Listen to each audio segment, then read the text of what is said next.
right, so I think we have a good number right now, so we'll go ahead and get started just to keep everyone on schedule. So first of all, welcome everybody. We're really excited to be a part of this Members in Transition series. My name is Sarah Derdowski. I'm the Executive Director for the Global Energy Management Program. So I was proud to put together this panel of speakers for you today and hopefully provide some real practical skills and some takeaways for folks as they listen through excuse me, the program. So just as you know who we are and why we are supporting members in transition. So we run the Global Energy Management Program, which is a business and leadership program for the energy industries, all energies, which is really important for us. And we provide master's level, professional ed, and public education around the energy space. Ranked third in the nation by Hart Publications, so really proud of that ranking and all of our alumni who have helped us make that. But more than that, we're really focused on the workforce and energy specifically. So we want to help people have long careers in energy, help provide the education and training portions where we can, and then provide resources such as these fantastic panelists here today that can kind of help give you that real world perspective. So that's really why we're a part of this Members in Transition, and please feel free to reach out to me if you have any questions about kind of the Global Energy Management Program in general. So it's a little bit about me and why we're, as an energy management program, are interested in this type of panel. The other piece I would like to just take a moment is a safety moment for all of you who are in the energy industry. We always start our meetings with a safety moment and just really, thank everyone for being on a Zoom call today, being virtual. I think it's so important. I know we're all tired of Zoom, but I appreciate everybody taking care of themselves and their family, and very much looking forward to getting back to work. So continue to take care of each other in the next few months as we hopefully come back to normal. So that's our safety moment. So now we can actually progress to the meat of what we're supposed to do today.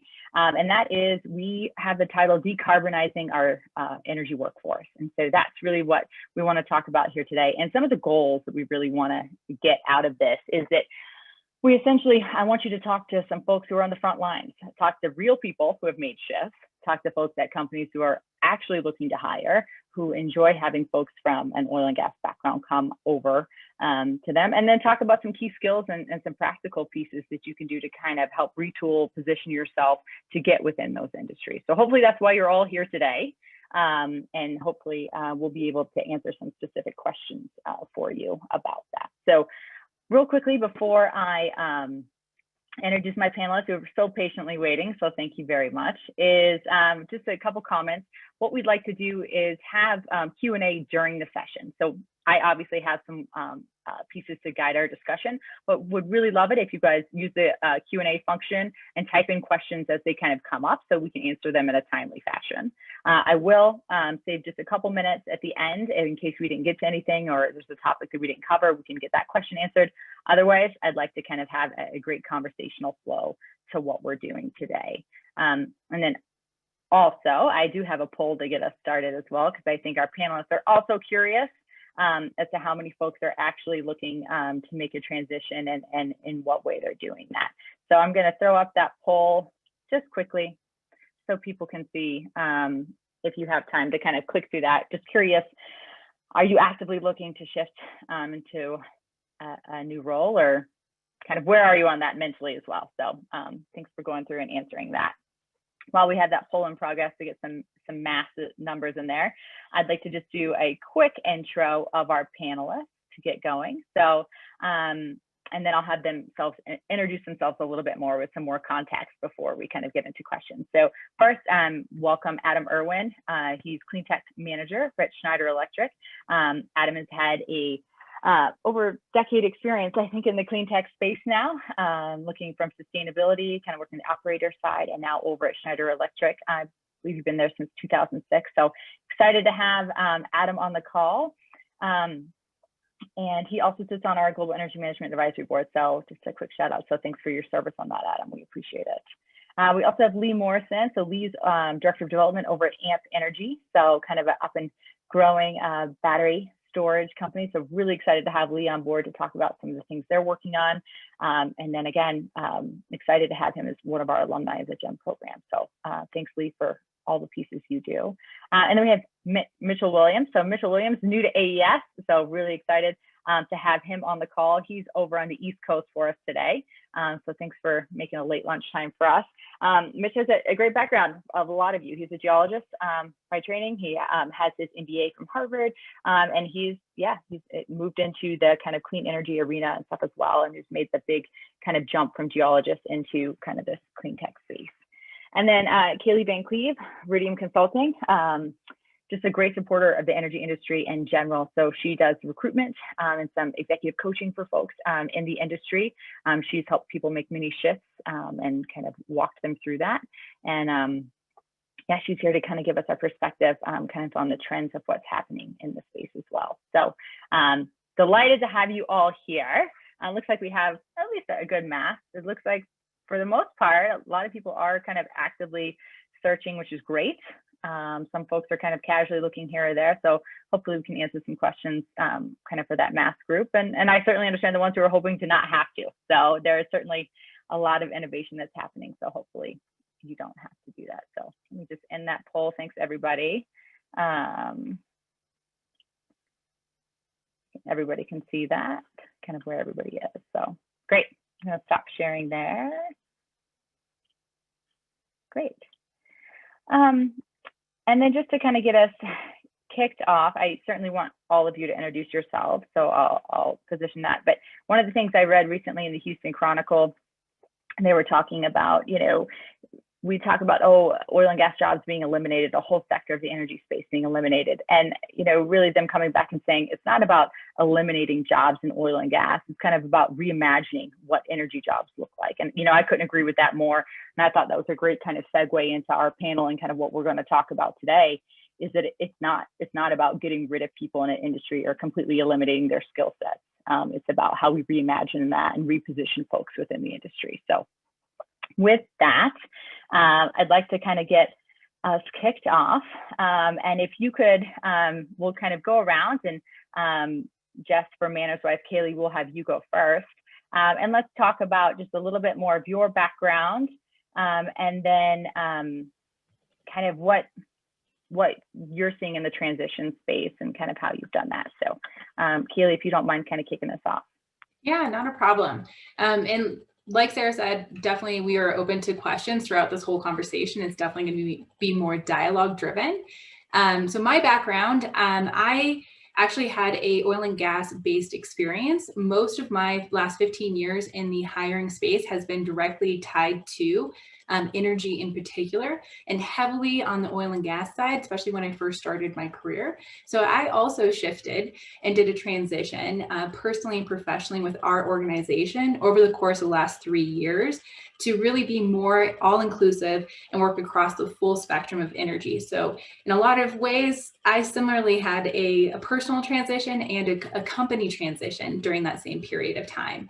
So we actually work directly with individuals, helping them identify what can be a transition path into a new kind of re-envisioned or reimagined role within the space, as well as helping companies identify how to bring in the best top talent. And a lot of times that means looking outside of what would be considered kind of traditional career paths, since career paths really aren't very linear anymore. They're kind of a little bit more wobbly, a little bit more indirect in nature. So definitely common conversations that we have on a daily basis, both with companies, hiring managers, and with individuals. Thanks, Caley. I wonder, Mitchell, if you might go next and kind of talk about a little of your background and kind of that little bit of the path of transition that, or how you kind of relate to transition right now. Yeah. I think that point you just made, Caley, was really funny because I'll give you the linear version right now, but it's not. No transition is beautiful, right? And you know, we kind of bounce all over the place. So I started my career in oil and gas, like you said, Sarah, as a petroleum geologist, drilling oil wells, South Texas, Gulf of Mexico. Love the day-to-day work, but kind of always had my eyes set on the clean energy space. I got the opportunity to work on some software product development related to horizontal drilling, and found that I really enjoyed that sort of having a customer focus, building something for a customer, And I used that as an opportunity to go back to business school and try to make that transition both to clean energy and to having more of a customer focus. I worked for a developer, a solar and wind developer during the summer while I was in school. Basically just said, I want to make this transition. You know, I don't know much, but I'll work hard, and was able to go do some work for the developer, Long Road Energy, for that summer. Worked a couple of energy at a couple of energy startups post school because I wasn't quite ready to do the developer. There wasn't quite the right role for me in the developer space personally. So worked with a couple startups, one that I founded and then subsequently closed, and then a company called QuidNet Energy, which is a long duration energy storage solution backed by Breakthrough Energy Ventures and some other people. There I worked on some product development type work that kind of had an overlap with the product development work I'd done previously. And that's really when my story came together. It took a couple years for my story to come together. I'm really interested in this product development space. And that's where I've ended up at AES. I've joined the clean energy product development team to focus on ideating, growing, and commercializing new energy products. And so, transitions can be difficult, and I'm happy to help in any way that I can. I'm glad to be here. Great, thanks so much, Mitch. And then Adam, I wonder if you would kind of go next. Yeah, sure thing.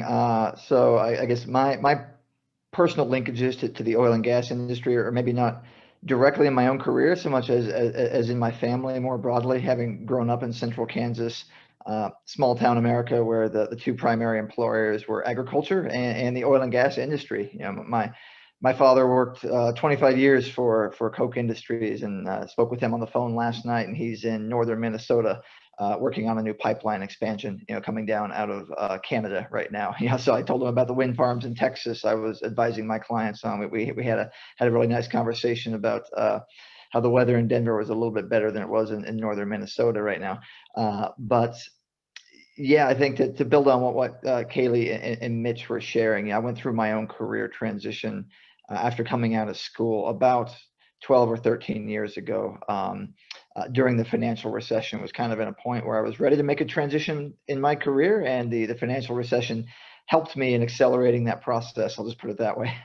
And so what I learned in my transition, initially, maybe similar to Mitch, coming out of school, working with a renewable energy developer, was that because of where I grew up and the experiences I had, in addition to my education, I had a tremendous number of transferable skills, despite at that point in my life never having worked in the renewable energy or sustainability space.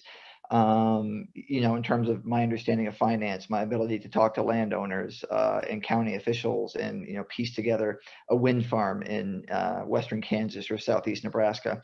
And from there, just like any other transition, you just sequentially build on your knowledge and your capabilities over time. And so I bring up some of these examples early on because I saw the first question in the Q&A section, which was, do I need renewable energy experience to be able to work in the renewable energy space? And the answer is, it certainly doesn't hurt to have that, but the answer is no. And if you did, then it would be a very small industry very quickly, because it was, in many respects, the renewable energy industry was built by people that came out of oil and gas and came out of the physical sciences that had been supporting oil and gas, similar to Mitch's experience. And just there's a long track record of individuals having tremendous success transferring from oil and gas or more carbon intensive sectors of our energy space into renewable energy or into lower carbon careers that otherwise didn't go to school with the intent of becoming a renewable energy specialist or so maybe I'll just kind of leave it there, but that's kind of where my career trajectory has taken me as a younger man coming out of school, the financial recession. allowed me an opportunity to pursue some intellectual interests and passions in wind energy. And from there, it led to time with DirecTV and AT&T on their corporate energy procurement and risk management teams, where we were actively working to decarbonize operations inside large, Fortune 500 companies. And now I found myself with Schneider Electric as an energy consultant and advisor, primarily in the renewable space, helping Fortune 1000 companies decarbonize their operations and supply chains. That's great, Adam. And it does matter that you kind of have a pulse on what's going on in the oil and gas side as well, and personal connections too. So, well, Lee, why don't you wrap us up on intros and kind of your experience with the transition? I know you've had quite a few transitions, so hopefully you can help speak to that a little bit, and then we'll get to some trends in the house for folks. Yeah, thanks, Sarah. I've had a number of transitions from going all the way back to the beginning of my working life after when I graduated from college. That was largely by design, but like Mitch said, sometimes it's ugly, and like Adam said, sometimes it's forced. And so I've learned a lot of lessons along the way and how to do it as smoothly as possible. At one point, I did land in oil and gas, like everybody else here on the panel, and I spent a number of years in oil and gas doing field land work, and then moved into a corporate environment doing landman work. From there, I started to move into more of land planning and land development work. And that's what really kind of gave me the fundamentals that I needed to get launched into renewables. And again, that was just kind of like being in the right place at the right time with the right skill set. It got me into solar and storage development. And that's where I am today, still running a pretty sizable portfolio of community solar and battery storage projects, primarily in the northeastern U.S. What I've learned in looking back is that it takes somebody who's committed to a life of learning to really kind of be successful at these kinds of transitions.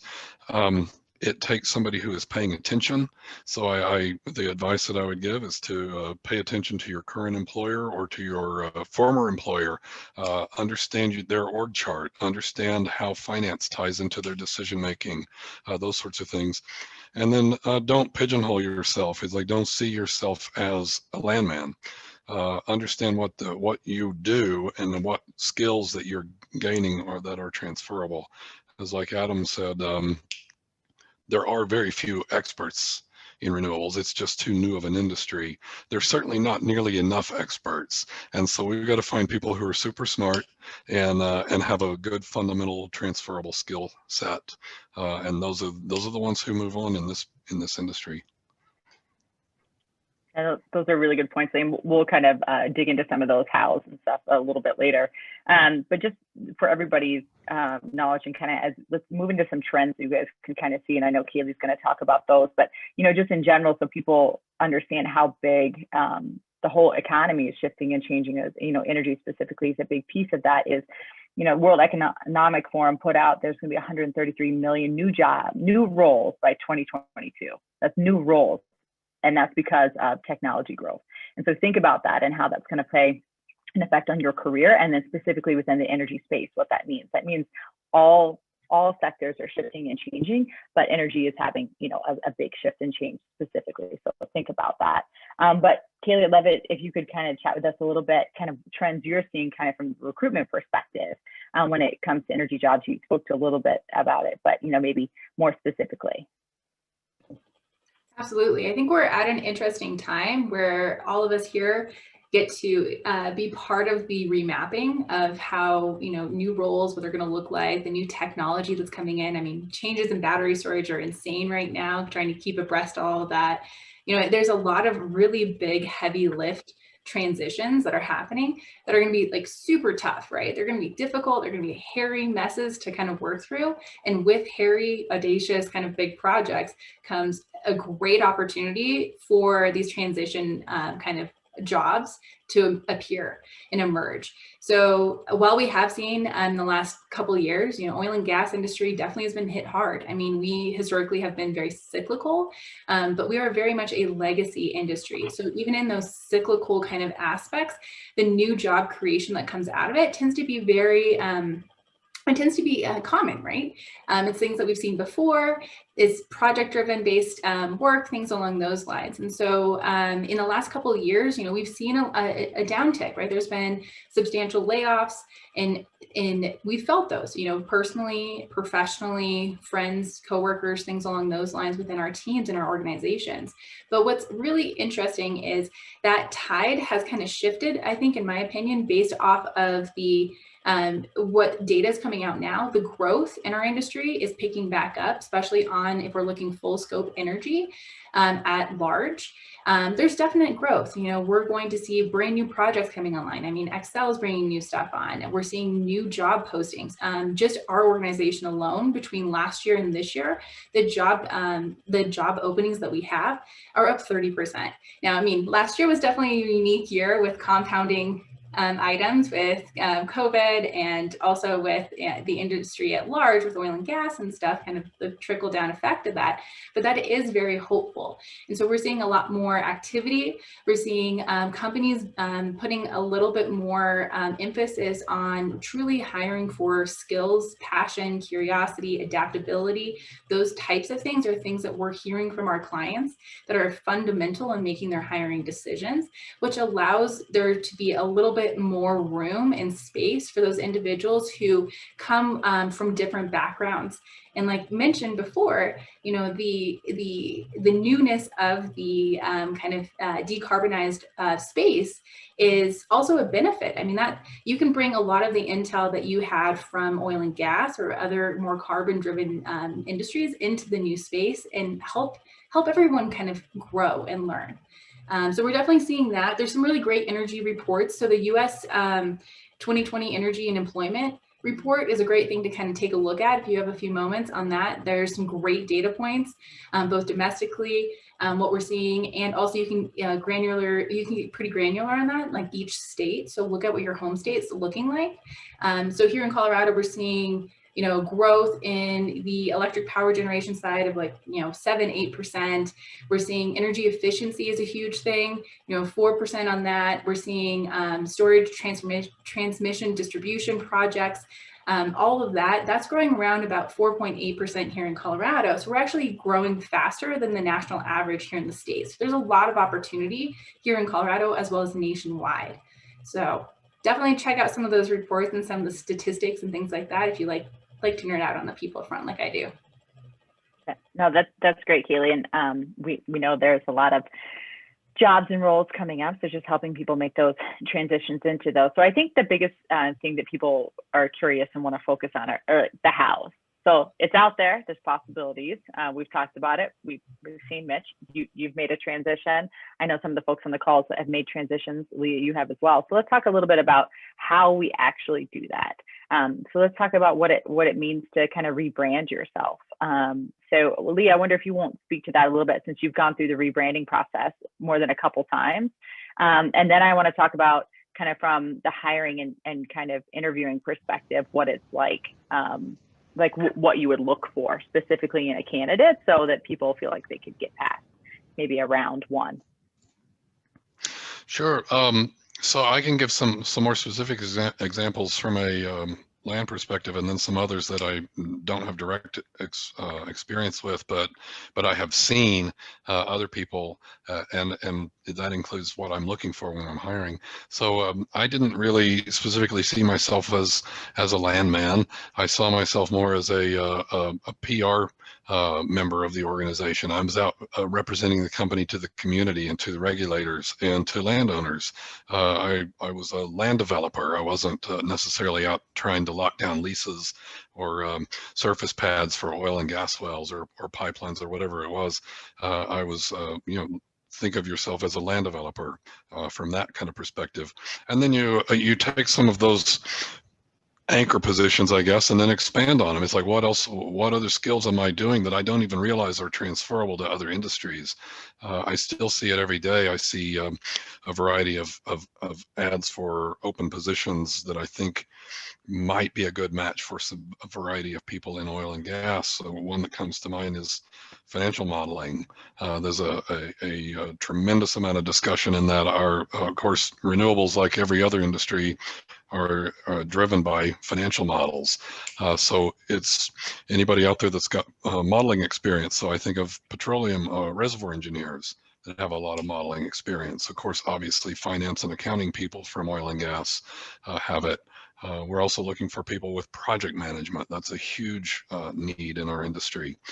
So engineers that might have been involved in big infrastructure projects, whether they're pipelines or developing a big oil and gas field or those sorts of things. So I try not to put myself in the position of what I'm trying to say is try not to be a landman, try to be, phrase what you have done, what you have accomplished, rather than the title that is tagged next to your name. Yeah, that's great, Lee. And I know, curious, Mitch, kind of from your perspective too, how maybe you did that and how you presented yourself. Yeah, I have a few different thoughts. I do want to touch on what Caley was saying about sort of bigger trends. One of the trends that has sort of, like, when I came out of school the first time versus when I came out of business school is just in technology and skill building.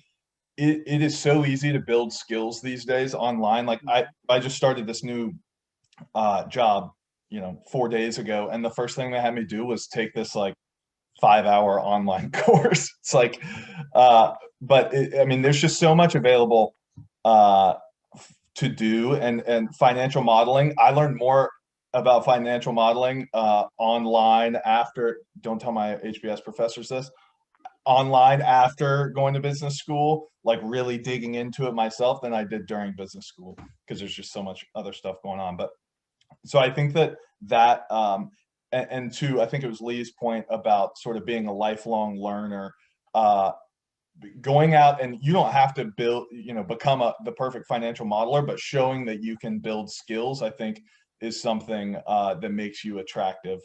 And just to echo what Lee was saying, so as I was just, going through my transition, one of the things I was also considering developer roles. And so one of the things I was highlighting was, in my oil and gas experience, coordinating with land on the ground and the engineering team and finance.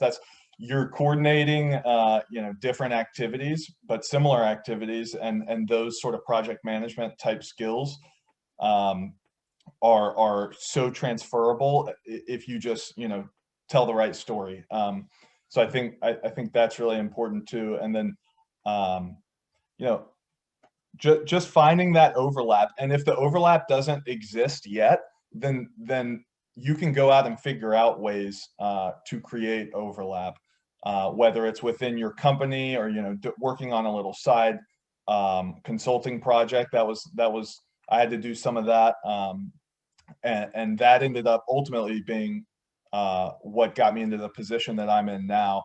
And I guess that sort of highlights that for me, I couldn't make the transition from, I was trying to switch industries and functions at the same time, which is a pretty difficult thing to do. And so what I had to do was accept the fact that I couldn't just jump into this perfect dream job straight from being a geologist. I had to take a couple transitional opportunities. And I think that once I accepted the fact that I was gonna, it would truly be a transition, not a jump. That made it a lot easier, and I learned a lot more because I just, kind of approached it with more of an open mind. No, but you made a couple of really good points that I really want us to cover. It goes back to that zigzag stuff that Caley brought up at the beginning, and that, it is a transition, and with that, it's a completely different industry, right? It's completely different, and it's not always upward progression. Like it really isn't a lot of places, right? You have to move laterally to then be able to move up to the next piece of it. It's the same thing here. So I think it's also going to bring up some of the pieces, Adam, as you kind of talk about from a hiring manager's perspective, some of the things you've seen is is knowing what those roles are and are called, because it's very different in clean tech and in the utility space what the job titles are, even to really even know where to start asking questions or meeting folks in those roles to see if you're even qualified, because the titles and can be very different. So Adam, if you don't mind kind of talking from your perspective a little bit, kind of what you look for in hiring somebody, and then maybe you could speak to some of the roles and stuff in clean tech as well. Yeah, happy to, Sarah. And you're right. I'll maybe hit on one point and then come back to your second question. That is, the nomenclature or the vernacular of an industry it's important to learn. I think that's a great way. Lee mentioned this. I think Mitch alluded to it. The idea that you have to be curious and be interested in that industry, and a great way to build on that curiosity is through the news feeds you get on a daily basis, and even more importantly, it's the network of professional acquaintances and folks that you build over time. The combination of those two things are going to provide you formal and informal resources that allow you to build knowledge in an industry without even being a part of it yet necessarily. So similar to the way I probably couldn't transition tomorrow into oil and gas and really know the terminology and speak in what I would feel would be an educated way to somebody working in the oil and gas space about geology or pipeline development and those types of things. The way I would approach that would be to turn this webinar on its head and start reaching out to everybody else on the other side, who would then be the panelists, and say, hey, would you take 30 minutes and help me better understand? I have some real interest here. Here's what I know. Here's what I don't know. Here's where my interests are. What would you do if you were me? And just kind of be honest, be vulnerable a little bit in terms of making yourself open to learning, flexible to learning, and willing to reach out and ask that assistance of other people. One thing I learned in my career transition earlier is being curious and making yourself a little bit vulnerable, even to the extent of feeling a little awkward at times because you feel like you're talking to somebody who's so much smarter than you, and the thing that you want to be doing can take your career to new heights and open new doors that you may never have even known existed, because that person may see something in you that you didn't even see in yourself. And then that's where you start to connect all the dots. And maybe that's a good segue, Sarah, into having hired, having had to backfill 30% of my team who moved to great other opportunities within the company recently. So I've been in hiring mode for 4.5 months now. So it's very fresh in my mind. And really, I think I'll just echo a lot of what's been shared here already. Three of the things I look for. Well, certainly, it's always great if you have some electricity, or some kind of energy industry experience. But there's so many other industries that can facilitate the things that are happening in renewables and in clean tech and in lower carbon technologies and all the other industries that directly and indirectly support them. Three things I really specifically look for are what I consider more of the intangibles. It's not, can you speak the language with the same fluency I can, but it's, do you have good communication skills? Are you able to relate to potentially me as your supervisor, to your coworkers? And, because we work in a client-facing organization as advisors and consultants, can you relate to lots of different individuals of different backgrounds, in different time zones, in different countries around the world with different cultural backgrounds? And, how do you behave in that setting where you need to be able to communicate and relate to someone is an incredibly powerful and I think undervalued at times transferable skill. Another one, Lee mentioned this specifically, is project management. I think there's continuity there across so many different industries, especially in infrastructure generally, whether it's oil and gas or electricity or renewables or natural gas generation, whatever it is. Just the ability to take complex engagements, bring a team of people together, not all of whom think or look or talk alike, and get them to the conclusion that leads to the right outcome for the people involved. It's just that those project management skills, whether they're formally learned in a more academic, PMP kind of setting, or if it's something you learn on the job over 2 years, 5 years, 20 years of a career, knowing how to matrix manage and bring different teams together, people who don't even report to you necessarily, to manage up and down your management chain at the same time to bring results is another incredibly powerful skill that I look for. And the last one, I think it's the one maybe I'll let off with, is just that curiosity and that passion to be vulnerable and to learn every day. I'm jealous of Lee because he works in the energy storage space. I'm more traditionally on the generation side of advisory, and now I'm really having to learn for the first time. Like, wow, what if we store it after we generate it and don't immediately consume that electricity? And that's honestly an area I'm not as nearly skilled or knowledgeable as I should be to be advising my clients as well as I should. And so just remaining curious and passionate and constantly learning and admitting and sharing your vulnerabilities as a way to do that, I think is three things that have helped me tremendously in my career as I've seen different transitions. And as I've seen other people make their transitions, and as I've been a hiring manager now for the past year and a half, those are really some of the things I look for. I would love to add a bit on there.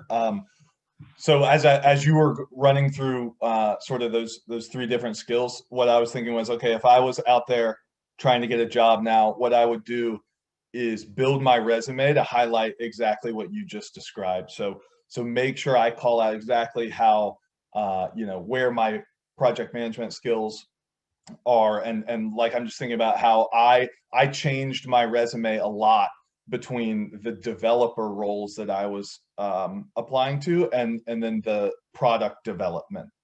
Project versus product development, two completely different things. I had two completely different resumes for. And then to your point about curiosity and reaching out to people, that was such an important part of my transition. So I just want to highlight kind of the way I thought about that.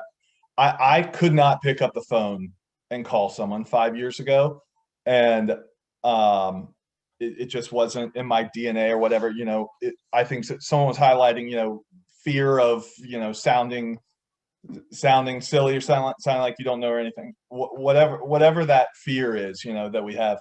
So a couple things that really helped me were somebody told me to have like an elevator pitch for myself, that who you are, why you're reaching out, and what your ask is.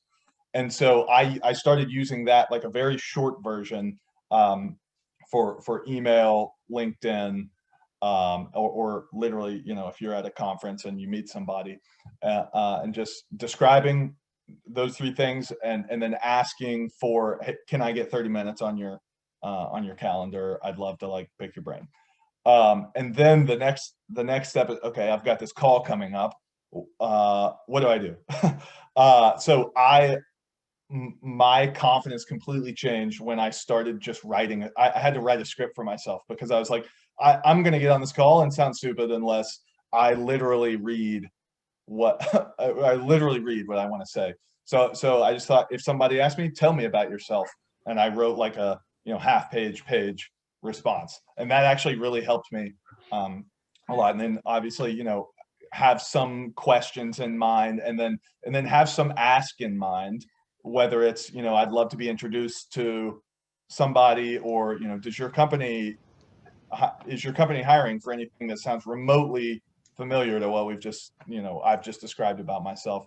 And then also, I think it's important to offer the other person something, whether it's like, hey, next time you're in Denver, this is my favorite Mexican restaurant, to connecting them with someone or something a little more serious. So I think those are really important. And then just in terms of like mindset, I was always worried about embarrassing myself. I had an interview actually a year ago, or sometime last year, where somebody asked me, this is I had not put a new script together for myself, and they asked me to tell them about me, and it was a 30-minute interview, and I spent 29 minutes answering that question. And that is the worst thing that can happen. But I was definitely told no thank you, and then I moved on with my life. And so the worst thing that can happen is not that bad. And once you realize that, I think things get a lot easier. And one more thing, when you're making this transition, you're in an amazing position because you're not you're expected to know nothing. So you can ask people, anybody. And by the way, and I totally did this, I acted like the person I was talking to was the first person in the industry that I had ever talked to several times. So you can just like, work on repetition, and, you hear the same thing a few times and you start to get smarter. And so it's, so I'm very passionate about getting on the phone with people and just, being vulnerable, like someone said. And Mitch, for what it's worth, I still have on a hard drive somewhere, probably a couple dozen scripts I use for career interviews and for career networking, especially when making that transition, just to kind of help level set. And again, can't reiterate that networking point enough. Again, if the worst outcome is the call goes poorly, then what was a 30 to 60-minute investment of your time versus, if that call goes well or you get another connection out of it, the return on investment for picking up the phone and talking to people is just tremendous. Tagging onto that, I've in my history, I've done a lot of research online, which is quite easy now. I mean, you can find all kinds of stuff on YouTube that will teach you some fundamentals about our industry. You can find all sorts of things, job ads on LinkedIn and Indeed, wherever you might look, that will give you tremendous insights into the different jobs that are available or different positions. You can even Google different companies' org charts to learn how they're set up and what the different roles are available. And so it's always important to me to find those people who have kind of that fundamental understanding of the industry. Even I would even call it the most fundamental understanding, because the rest is going to be trainable, and there just aren't that many people out there that come ready equipped to jump in. So when I'm interviewing people, I'm looking for like I said before, the really super smart, the lifelong learners, the people who have actually made those steps. So if you want to learn more about the grid, which I highly recommend, go out and read that book that came out a few years ago called The Grid. You're going to learn a whole lot about power generation in that. Go write your own white paper, and you'll learn a lot. But then when you get to the interview, be natural, show that you're collaborative, show that you are humble, that you're going to get along with people, that you're going to be very collegial, that you take initiative. Those are the real soft skills that people are really looking for. At least I'm really looking for that kind of stuff when I'm chatting with people. I also, I think is important, work on your debate skills. Because if you're in oil and gas, you probably have had plenty of opportunities to get into hot debates with other people on your own team. Well, that's not going to change in renewables. And so you're going to be sitting around a boardroom and you're going to be yelling at each other, and everybody's going to be very opinionated, and you got to be able to stand your ground. And similarly, if you're in front of a planning board or a county commission, same thing. You've got to make your argument concisely, and you've got to make it clearly and come out of there with a victory. So that's another one that I would recommend. Just to kind of tag off of what Lee and Mitch and Adam and everybody have been kind of talking around, and pulling it back to kind of pragmatic, useful items in your interview process. I think one of the big hangups people get in the middle of a transition is they don't actually create or identify those narratives or those stories that might actually show or demonstrate those project management skills, those engineering skills, those understanding of financial management or project finance understanding or data capabilities. So when you kind of re-look at your experience and do a quote unquote audit on what you've done to date, and not with like the frame, like Lee said, like I as a landman, but I as a contract negotiator or, project developer or, team lead in an organization, this is what I've done. Make sure you put together a whole list of these kinds of stories that you can draw on. So that way, when you're in these conversations, like Mitch is saying, that you're out there networking with, those are really golden moments for you guys to have connection and have that natural discussion and highlight those, those moments where you did adapt or you did try new things, because everything you've done to date has been new to you throughout the whole experience of your career. And so this is no different. You're just putting a different lens on it a little bit. So maybe back the pressure out just a little and focus in on some of those critical core stories that you can bring to the table. And those are really good suggestions, everybody. And certainly, I think people are, curious of how you do that. We talk about some of our questions about you put certifications versus experience when hiring, which is better, and I guess, to answer that, I'd love to kind of hear, you talked a little bit about, hey, let's make a project management specific piece of it. But, how to highlight that it's not just something I did, and that whole branding purpose of it as well, including in some of their social presence. Any thoughts or ideas on that, how they might actually kind of turn the brand around a little bit? To jump in real quick, one of the big ways to do is make sure that if you are telling a story or you have on your resume or on your LinkedIn profile the name of the company, you have to remember you're coming from a different industry. They might not know who that company is. So make sure you provide some context on that. Is that a oil and gas developer? Is that somebody within the environmental engineering space?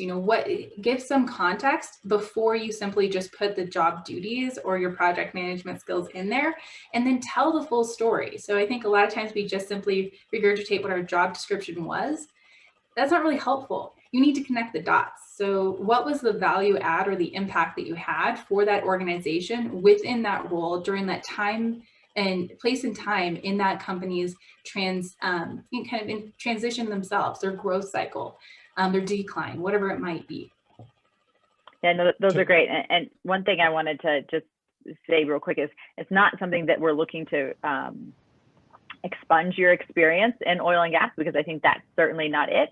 But I think it's highlighting specifically how you're an energy professional and what skill sets transfer. I think that's what we're trying to do. So I want to be really clear that it's not trying to eliminate your experience or saying that it's not valid, because it absolutely is valid and needs to be highlighted in some ways, but it's how you're highlighting it, I think is where we're putting the emphasis that makes the biggest difference, right? So I think that's key there. Sorry, Mitch, did I cut you off there? Oh, just one small, very specific thing. The way that I found most useful to be a storyteller was this STAR: situation, task, action, result, and that was like I had in my head I had 5 bullet points that each one was like a story, and then I had the star for that story, and yeah, that was super useful. Mm-hmm. Yeah, no, that's perfect. I see Caley applauding, so obviously this is something she encourages everybody to do. And then kind of one thing I did want to maybe dispel a couple myths and stuff too for folks, since we have a larger oil and gas audience and stuff here too, is, what has your experience been either being hired or as a hiring manager as you see oil and gas experience come through? Do you see that as valuable? Do you see it, not as valuable? Just in general, kind of, and the same thing with age. I think we had a question on age, so obviously don't want to, put anybody on the spot, but do you see that as a benefit to hiring somebody in who has some more senior experience, or you prefer to hire some younger folks? I can speak to both of those. I think being a person who's made these transitions at an older age and at a younger age, I guess, I don't assign much weight to that at all, or any weight to that at all. It's like I want the people who have the experience and have the ability to grow with the company, and it doesn't really matter to me what their age might be. And then as far as your first question about oil and gas is, I love to see oil and gas people come through when we're recruiting, because I know they are used to long cycle CapEx infrastructure projects, repeatable, and it's very similar to what we do. I also know that oil and gas is a 100-year-old multi-trillion-dollar industry. They're going to bring with them all of their ideas on the best way to set up companies and the best way to run these types of organizations, because I believe our business models are quite compatible. And so I like that. I like that I know that as somebody coming out of oil and gas is going to understand collaboration and working across a lot of different disciplines and bringing lots of people into different team meetings and so forth. So yeah, that's outstanding. And then I would answer Carson Brown's question about the PMP. absolutely. I zero right in on that when I see a resume. But if you don't have a PMP, highlight your project management experience anyway, because that is not necessarily going to kick you out of the hiring pool. So but if you've got it, or if it's within grasp, absolutely go get that PMP and put it next to your name.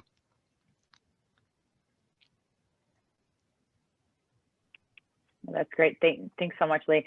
And then curious, I wonder if you can speak to, I saw Heidi's question down there below, and Mitch, and I guess Lee, maybe your experiences too.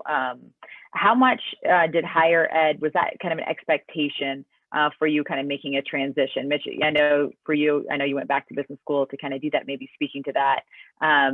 Was that a big piece for you to kind of make, or maybe additional education in general? Was that a big piece for you to make the transition, or an expectation as you were looking for new roles? They expected maybe more education? I think that it wasn't necessarily an expectation, but it gave me a stronger platform to tell my story on. And I also, you know, I was a technical person, and I don't know that I really had the business knowledge at the time, at least, to make the transition. Then I didn't take, you know, I chose to take that route rather than, you know, doing online skill building. But I wouldn't say that it's an expectation at all, but I will say that it's pretty difficult to I'm not sure I can imagine just quitting my job and like going and getting an internship in renewables, you know, like quitting my very well paying oil and gas job. So it gave me that sort of reset button to make the transition, if that makes sense. Yeah, and Sarah, for me, I had absolutely no intention when I went into the GEM program. I had absolutely no intention of transitioning out of oil and gas, but ultimately, the GEM program was very transformational to me. It exposed me to a world that I didn't even know existed. It exposed me to electric utilities, which are just an enormous field that I was completely unaware of, other than I needed electricity run to my oil pads. And so the GEM program ended up redirecting me to a field that I really had no intention of ever joining. Not that I hated it, it's just that I had a good career in oil and gas. Why would I switch?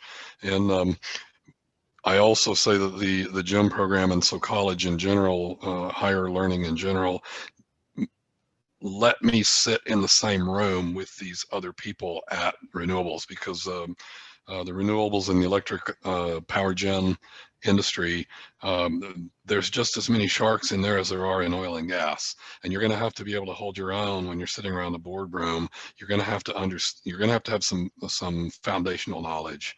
And so higher learning did provide that to me, and then you are going to have to build off of that, what you've learned there, quite a bit. So it's helpful, but it is not necessarily a determining factor.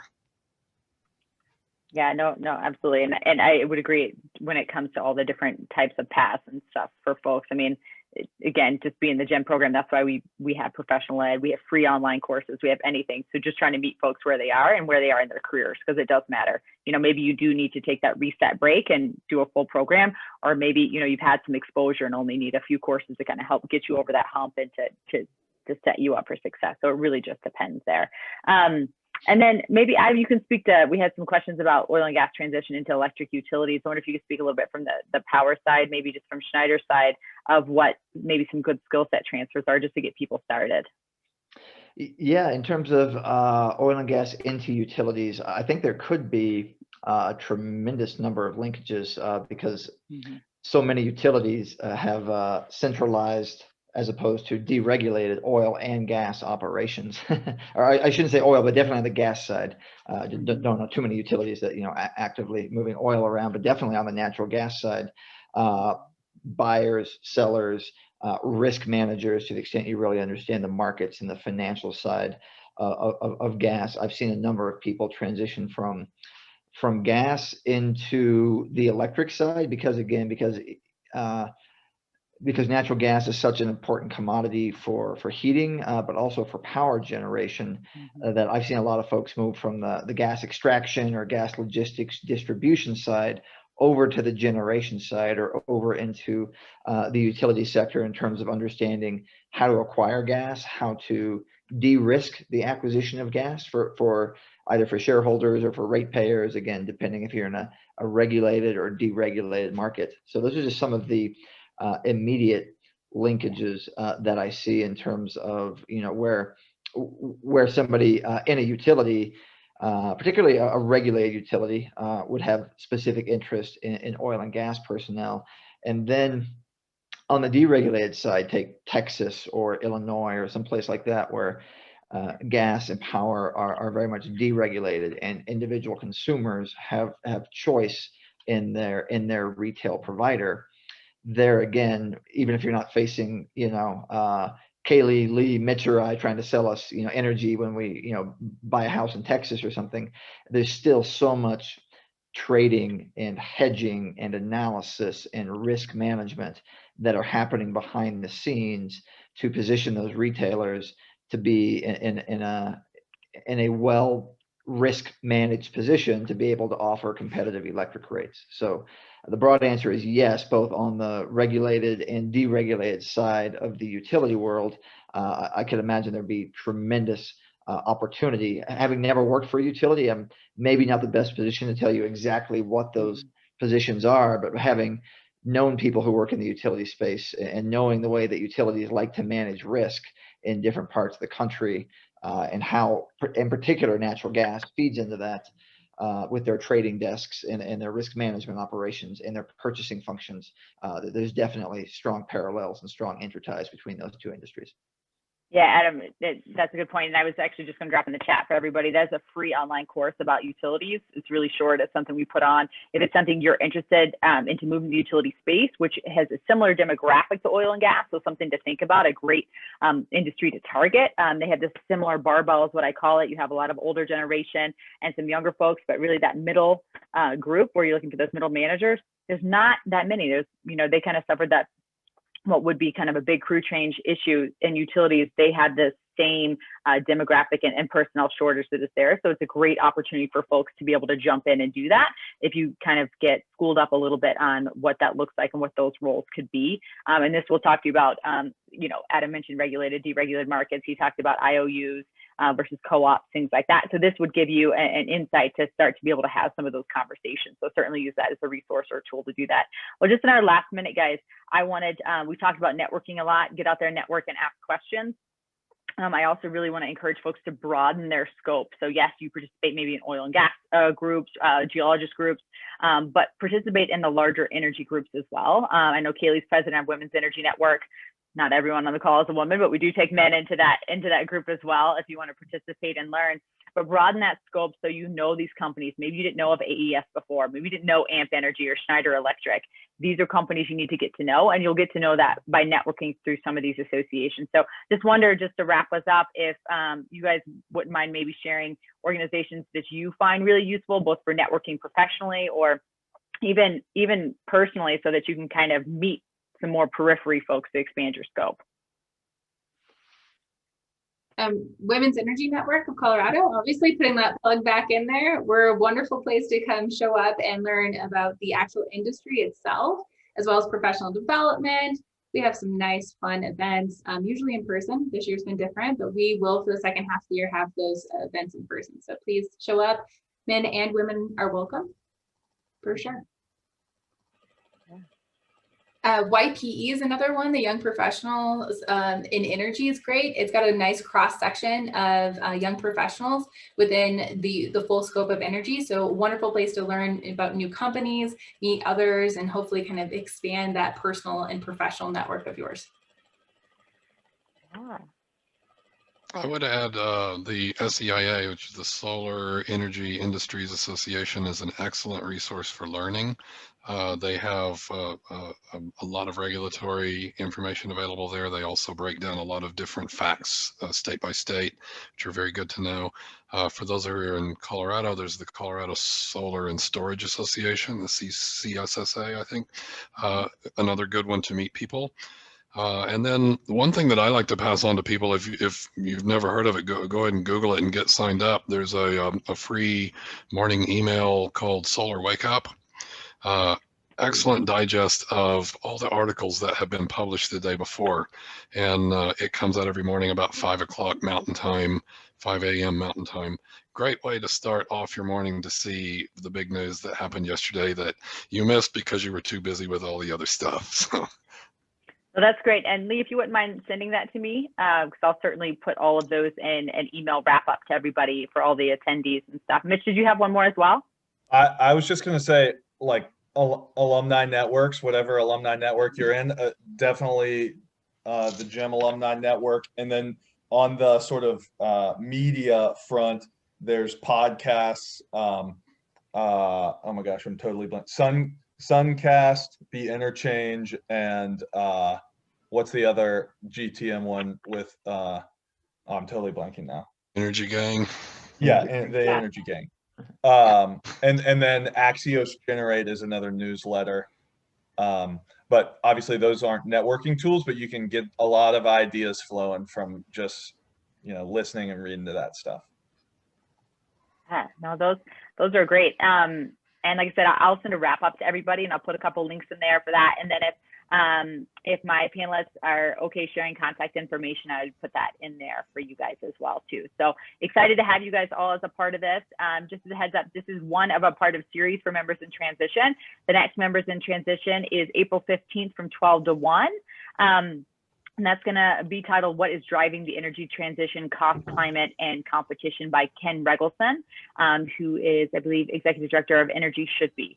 So again, please use these as resources, use us as resources, and however much we can help make your transition possible. So thanks everybody for participating. Thanks to my panelists for your time, your resources, and again, for sharing your advice. And hopefully this was useful for everyone on the panel as well. So thanks everybody.